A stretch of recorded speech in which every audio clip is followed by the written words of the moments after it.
இந்த வீடியோவில் கணவர் மனைவி மியூச்சுவலாக சுய இன்பம் பண்ணுறதுனால வர பிரச்சனைகள் பற்றி ப்ரீஃபாக அனலைஸ் பண்ண போகிறோங்க. ஸோ நிறைய திருமணமான தம்பதிகள் காமனாக என்ன பண்ணுவாங்க, தாம்பத்தியுறவு பண்ண முடியாத சிக்கல்கள் ஏற்படும் போது மனைவி வந்து பார்த்திங்கன்னா கணவருக்கு வந்து ஹேண்டால் மாஸ்டர்பேஷன் பண்ணி சாம்பிள் விந்து வந்து பார்த்திங்கன்னா வெளியில் இருக்கிறது, அல்லது வந்து பார்த்திங்கன்னா கணவர் வந்து தான் ஃபிங்கர்ஸ் 2 ஃபிங்கர்ஸ் 3 ஃபிங்கர்ஸ் யூஸ் பண்ணி மனைவியோட அந்தரங்க உறுப்புகளை வந்து ஸ்டிமுலேட் பண்ணுறதுங்கிற வழிகளில் ஒரு ஒரு செக்ஷுவல் சாட்டிஸ்ஃபேக்ஷன் அல்லது அந்த இன்டிமெசியை வந்து கம்ப்ளீட் பண்ணுவாங்க செஷனை. இது வந்து எப்போவாது பண்ணால் இட்ஸ் ஓகேங்க. பட் எப்போவுமே இது ஒரு ஹேபிட்டாக mutual masturbation, husband wife mutual masturbation ஒரு ஹேபிட்டாக போயிடுச்சு வச்சுக்கோங்க. ஜென்ரலி என்ன ஆகும்னா, அந்த கணவர் மனைவிக்குள்ளே ஒரு செக்ஷுவல் சாட்டிஸ்ஃபேக்ஷன் இல்லை ஒரு சென்ஸ் ஆஃப் கம்ப்ளீஷன் வந்து இருக்காது. ஸோ இதனால் நிறைய மிஸ் அண்டர்ஸ்டாண்டிங், நிறைய ஃபைட்ஸ் வந்து பார்த்திங்கன்னா வரும். இப்போ ஜென்ரலி ஒரு சில ஆண்கள் வந்து மாஸ்டர்பேஷனுக்கு வந்து பார்த்திங்கன்னா அடிக்டடாக இருப்பாங்க. அவங்களால விரப்புத்தன்மை வந்து தாம்பத்தியுறவு பண்ணும்போது சஸ்டெயின் பண்ண முடியாது. ஹேண்டோட ஸ்டிமுலேஷன் கண்டிப்பாக தேவைப்படும். ஸோ அவங்களோட பார்ட்னர்ஸு, ஒய்ஃப்ஸ் இல்லை மனைவியை வந்து என்ன பண்ண சொல்லுவாங்கன்னா, ஹேண்டால் எனக்கு வந்து ஸ்டிமுலேட் பண்ணி விடுன்னு சொல்லுவாங்க. அப்போ அந்த பார்ட்னர்ஸும் அதை பண்ணுவாங்க. ஸோ ஹேண்ட் ஸ்டிமுலேஷன் பண்ணி தான் அவங்களுக்கு எரெக்ஷனே மெயின்டைன் ஆகும். ஒரு சில ஆண்களுக்கு வந்து பார்த்திங்கன்னா எரெக்ஷன் வரும், பட் ஹேண்டால் ஸ்டிமுலேட் பண்ண தான் விந்து வெளியில் வரும். இல்லாட்டி வந்து விந்து வந்து வெளியில் வந்து ஏறாது. ரொம்ப நேரம் அவங்க வந்து பெண்ணுறுப்புக்குள்ளே ஒரு 20 மினிட்ஸ் 15 மினிட்ஸ் 25 மினிட்ஸ் கூட வந்து அவங்களுக்கு எரெக்ஷன் நிற்கும், விந்து மட்டும் வராது. ஹேண்டால் வெளியில் எடுத்து ஸ்டிமுலேட் பண்ணி எஜாக்குலேட் பண்ண தான் ஆகும். ஸோ இதெல்லாம் வந்து பார்த்திங்கன்னா ஒரு ப்ராப்ளம். நம்ம வந்து மாஸ்டர்பேஷன் ஆஸ் அ ஹேபிட், சுயன்பம் ஒரு பழக்க வழக்கங்களை கண்டிப்பாக ஆண்கள் விடணும்.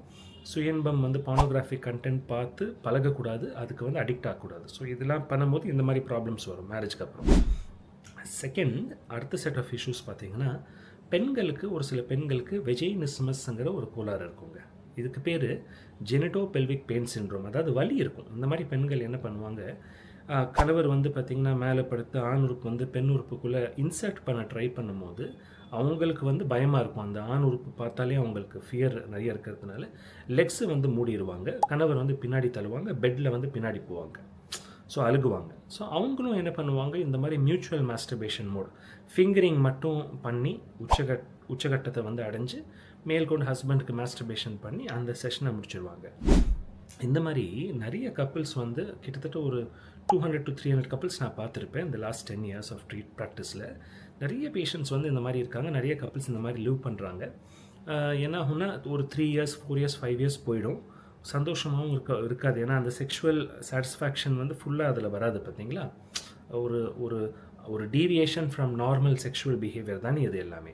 ஸோ சாட்டிஸ்ஃபேக்ஷனும் இருக்காது, குழந்தையின்மை பிரச்சனையும் இருக்கும். ஏன்னா ஆப்வியஸ்லி ஆண் உறுப்பு வந்து பெண் உறுப்புக்குள்ளே இன்சர்ட் பண்ணி மேல்கொண்டு வெஜைனால செமன் டெபாசிட் ஆனால் தான் குழந்தை பிறக்கும்.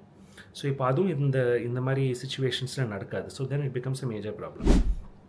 ஹவவர், இது வந்து எப்படி நம்ம ட்ரீட் பண்ணுவோம் பார்த்தீங்கன்னா, ஆண்களை வந்து மாஸ்டர்பேஷனோட பழக்க வழக்கங்கள், சுயன்பமோட பழக்க வழக்கங்கள்லேருந்து பிரேக் பண்ணி கொண்டு வருவோம். அந்த தாட் ப்ராசஸ் மாற்றத்துக்கு சைக்கோசெக்ஷுவல் தெரப்பி, மெடிக்கல் தெரப்பி, அந்த ஹேபிட் உடைக்கிறதுக்குள்ள வழிகள் நம்ம பண்ணி கொடுத்துட்டோன்னா அந்த ஆணுக்கு வந்து பார்த்திங்கன்னா ஹேண்டோட ஸ்டிமுலேஷன் தேவைப்படாது. ஆன் த ஃபீமேல் சைட், பெண்கள் சைடில் ப்ராப்ளம் இருந்தால் ஜென்ரலாக என்ன பண்ணுவோம்னா, பெண்களுக்கு அந்த வெஜைனிஸ்மஸோட சிகிச்சைகள், அதுக்குள்ளே ட்ரீட்மெண்ட்டு நம்ம வந்து பண்ணுவோம். ஸோ பெண்களுக்கு வந்து வெஜைனிஸ்மஸ் ஓவர் கம் பண்ணுறதுக்கு vaginal dilator, candle dilator therapy சொல்லுவோம். ஒரு கிளாசிக்கல் ட்ரீட்மெண்ட் வெஜினிசம்ஸ்க்கு. Home based candle dilator therapy வீட்டிலேருந்தே அவங்க பண்ணலாம். எப்படி பண்ணுறதுங்கிறத மட்டும் ஃபஸ்ட்டு சொல்லிக் கொடுப்போம். ஸோ நிறைய கப்பிள்ஸுக்கு வந்து இது ரெண்டுமே ஒரு காம்பினேஷனாக இருக்கும். அந்த பெண்ணுக்கு வந்து ஜென்ரலி பெனட்ரேட்டிவ் இன்டர்கோர்ஸ் பெயின்ஃபுல்லாக இருக்கும், ஆண்களுக்கு சுயன்பம்க்கு அடிக்ஷன் இருக்கும். ரெண்டு பேருக்குமே தெரியாமல் பாவம் அவங்களோட ஏன் வந்து அவங்களோட திருமணம் வாழ்க்கை வந்து இவ்வளோ சிக்கல்களாக இவ்வளோ பிரச்சனையாக இருக்குங்கிறது அவங்களுக்கே புரியாமல் காலங்கள் போயிடும். ஃபேமிலி ப்ரெஷர், சொசைட்டி ப்ரெஷர் எல்லாமே இருக்கும். ரொம்ப மன உளைச்சல், மன அழுத்தம், ஒரு மன கஷ்டத்தில் ரெண்டு பேருமே இருப்பாங்க. ஸோ இது நம்ம ஈஸியாக சரி பண்ணக்கூடிய விஷயம் தாங்க. பட் இதோட நாலேஜ் வந்து உங்களுக்கு வேணும். So obviously you must understand what is the problem. So இதில் கோர் ப்ராப்ளம் என்னென்னா, ஏன் இது நடக்குது, ஏன் ஹஸ்பண்ட் ஒய்ஃப் மியூச்சுவல் மாஸ்டர்பேஷன் ஒரு சில பேர் பண்ணுறாங்கன்னா, 1, மாஸ்டர்பேஷன் அடிக்ஷன் அந்த ஆணுக்கு இருக்குது. நம்பர் 2, ஃபீமேல் சைடில் வந்து பார்த்திங்கன்னா வெஜினிஸ்மஸ் இருக்கலாம். நம்பர் 3 வந்து பார்த்திங்கன்னா ஃபீமேல்ஸ் வந்து ஜென்ரலி கோஆப்ரேட்டிவாக இருப்பாங்க. பார்த்திங்களா, ஹஸ்பண்ட் மீறி ஒரு சில ஃபீமேல்ஸ் வந்து அவரை டிசப்பாயிண்ட் பண்ணக்கூடாது, எப்படியாவது அவரோட வாழணும் கருத்தில் வந்து ஹஸ்பண்டோட அந்த கம்பல்சிவ் மாஸ்டர்பேஷன் ஹேபிட்டுக்கு சப்போர்ட்டிவாக இருப்பாங்க. ஸோ மெனி இயர்ஸ் அந்த மாதிரி போயிடும். குழந்தையின்மை, மன அழுத்தம், மன கஷ்டம் எல்லாமே சேர்ந்து வரும். பெண்கள் ஜென்ரலி ரொம்ப அதில் ஊஞ்சிருவாங்க. ஆண்களுக்கும் ஒரு முழு திருப்தி அதில் இருக்காது. ஏன்னா ஆண்கள் ரொம்ப ஷையாக இருக்கிறதுனால இது டாக்டர்ஸ்கிட்ட போய் வெளியில் சொல்லவும் முடியாது. ஏன்னா நிறைய டாக்டர்ஸ், நிறைய மருத்துவர்கள் மாஸ்டர்பேஷன் நார்மல் சொல்லி அனுப்பிச்சிடுறாங்க. அவங்களோட கஷ்டங்கள் ஆக்சுவலாக என்னங்கிறது கேட்குறது கூட இல்லை. ஸோ இதுதான் இதோட விஷயங்க. Hope you like the video, hope you found the topic informative. Comment பண்ணுங்கள், லைக் பண்ணுங்கள், மேற்கொண்டு சேனலுக்கு சப்ஸ்கிரைப் பண்ணுங்கள். See you soon with another video. This is Dr. Shah.